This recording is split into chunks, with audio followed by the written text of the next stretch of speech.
I am not an addict. I am a person in recovery. I'm a mom. I am a business owner. I am a friend. I am an advocate. I get a little nervous before I speak.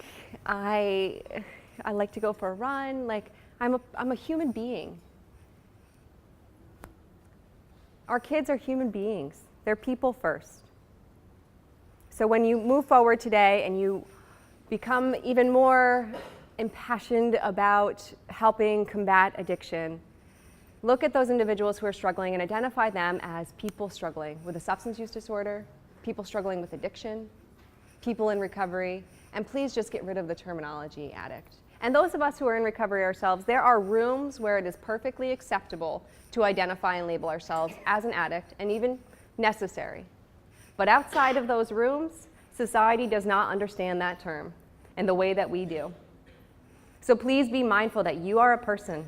When you show up to a space, an interaction, a meeting, a conversation, you are you, and that is beautiful and perfect just as it is. Addiction or your substance use disorder is just a piece of that. These two girls, they're not addicts.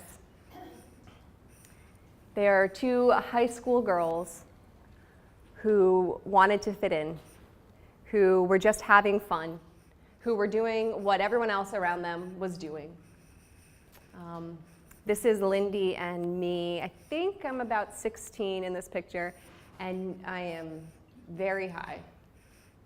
I couldn't really tell you on what exactly. I grew up in Columbia County in a suburban town. My mother and my stepfather raised me. We were kind of the poorer family in a really privileged town. My stepfather was a farmer on a family farm that he had grown up in. And we had inherited the small little house that we were living in. And my mother was, she worked at a convenience store and then eventually became a secretary. But we lived in this beautiful, gentrified town in a suburban upstate area. And I went to school with the judge's kids. And I remember becoming keenly aware of the fact that I was disadvantaged compared to my peers. I didn't have those clothes with those fancy labels on them. I didn't have the same kind of clothing or shoes or sports and after-school activities that they had. And I didn't quite understand it, but I knew something was different. And I remember one morning, I was probably 7 or 8, really young, 9 maybe. And I used to get on the bus at my neighbor's house because my parents had to go to work incredibly early. They had to work really long hours. And I was getting on the bus, and her mother took my lunch bag, my little brown paper bag, and opened it up and was looking through it. And she just had this look of disdain on her face. She was disgusted with what she saw. And she told me that this wasn't enough food. How could my mom send me to school with this food? This wasn't enough food. And she started rushing to stuff more food in my bag before the bus came. And I remember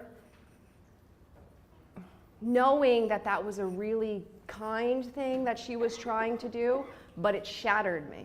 It just destroyed me because what I saw was this woman passing judgment on my mother, who was my hero.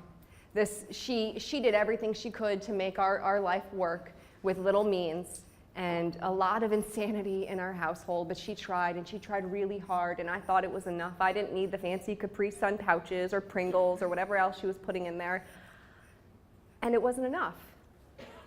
And I can remember many little stories like that of where I just started to internalize the fact that there was something that wasn't inherently good about me.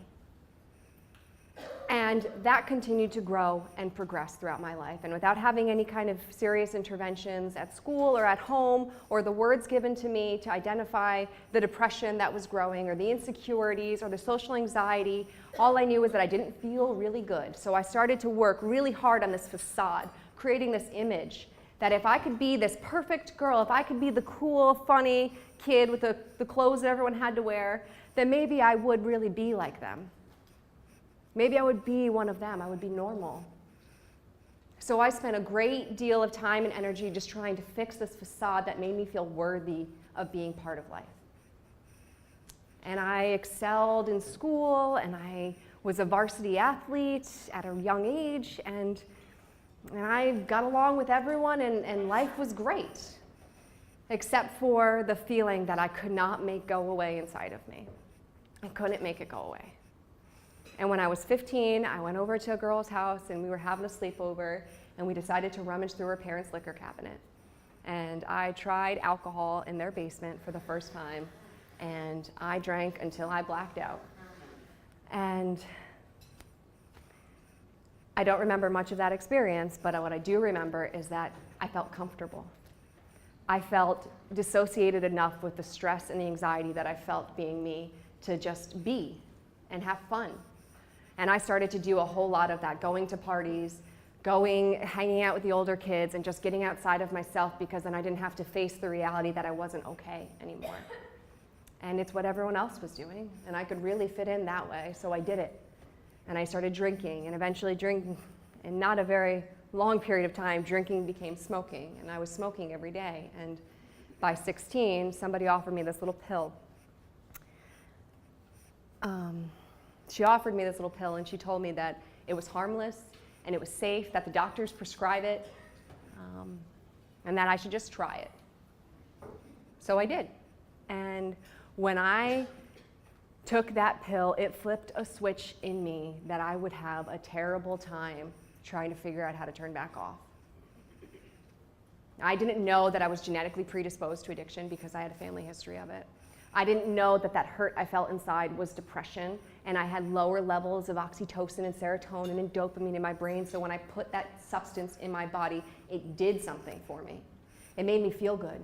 It solved my problems. I was comfortable. I was happy. I was energetic. I got a little sick, but that was just a small side effect. So the next time I was at a party and somebody offered me the pill, I took it. Why wouldn't I take it? Other kids are taking it. It makes me feel good. I can have fun. And I took it again and again, and then soon I started to be drawn to those kids that I knew I could get the pill from.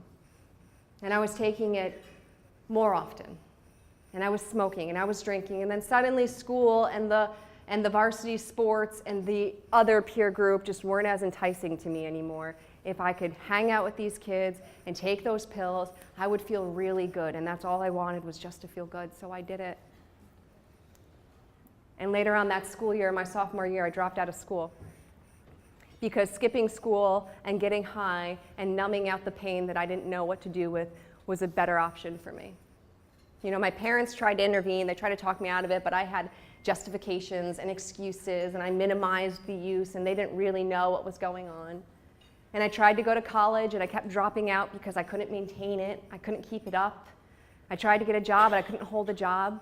My life became about using these pills because they made me feel better. No matter what was going on around me, these pills made me feel better, so I just did it.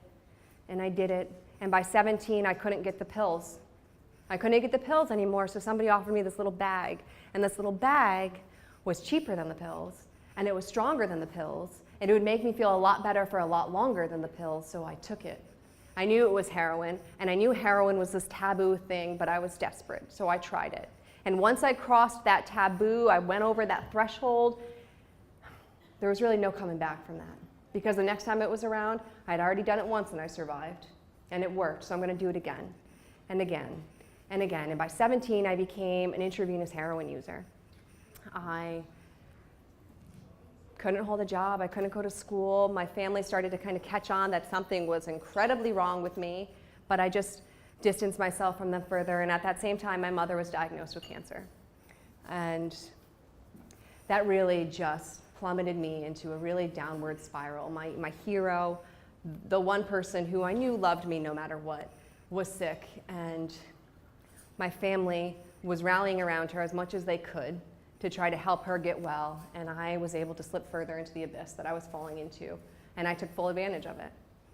And while my mom was doing everything that she could to survive, I also did everything I could to do what I thought I needed to survive. And to survive, I couldn't deal with that. I didn't have enough coping skills for life in general, let alone facing the fact that I was going to lose my one cheerleader. So I used a lot. I don't really remember a lot. I have like bits and pieces between 17, 18, and so on. I started stealing from my family. I couldn't support my own addiction anymore. I experienced my first withdrawal, and my first real withdrawal at 17, and I went 5 days without sleeping. 5 days without sleeping. They say it's like the flu, but that does it no justice. It's like the flu, all right, but then you have to add in all the psychological effects. The hopelessness, the despair, the worthlessness, all those things that you were running from, all those things that you were trying to numb out, they come back to you when you are at your weakest. And I couldn't do it. I tried. And it's really hard to ask anybody to endure that kind of suffering to get through to the other end, let alone when it's a kid. We don't have all of our capacities anyway. Our frontal lobes aren't fully developed anyway. And now you're trying to tell me that if I can just sit through all this suffering long enough that I'll feel better eventually. No, I can just go take that pill or that bag and feel better immediately. So I did.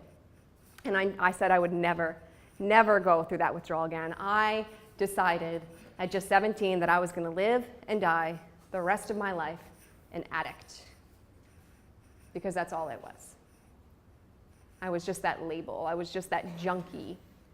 I was just that no good high school dropout, burden on my family who was making things so much worse, and it would be a lot better if I just wasn't there at all. And that's what I did. I pursued my own demise and just used and used until I couldn't use anymore. And eventually that led to my arrest. And the last night that I ever used, February 8th, 2008, there was warrants out for me in 4 counties. I had 27 felony charges, and couldn't even tell you how many misdemeanor charges against me for grand larceny, petty larceny, for stealing. It took the officers a long time to figure out who I was, and eventually they did. And they had sting operations for me, and I was on the run. I was living with a gang in a larger city, and the state troopers found me, and they called the drug dealer that I was staying with and told them that I was coming, that they were coming for me. So of course I couldn't stay there anymore. I had nowhere to go. The life that I was living, I couldn't live anymore. I didn't have any more fight left in me. So on that cold February night, I got in my car and I drove to the middle of nowhere, and I parked in front of some poor person's house and took the last of my heroin and cocaine and decided that I was going to inject everything that I had and hopefully just die there that night, because I just didn't want to do it anymore. There was no hope for me. I had no future, and I had no more energy left to run. So I tried to end my life by overdose, and I wasn't successful. By the grace of God, I woke up that next morning and something had changed. I didn't have a desire to live. I didn't feel like a spiritual awakening had occurred. I just didn't have anything left. So I went to the one place I knew that I could go in spite of everything else that was happening, and I went home. And I ended up getting arrested in my kitchen that morning with my broken-hearted parents watching. And everything happened in slow motion. You know, I was so relieved that the running was over. I was so relieved that I didn't have to fight anymore. But I was so scared of what I was about to face, about the withdrawal I was about to go to, and about the reality that I was going to have to endure. But I did it. I did it, and I spent the next 5 months in jail. I did 21 days in isolation, and I was with grown women from all walks of life, and being incarcerated at any age affects you. But being incarcerated at such a young, impressionable age, when you're going through so much, really affects you. And like any other person in that kind of space for that long, I began to assimilate. And the way I talked changed, and the things I talked about changed, and I did what I had to do to fit in. And I got into my only fight I've ever gotten into in life while I was incarcerated. And by fight, it means that I said something, I got punched in the face, and the fight was over. And that was my last fight.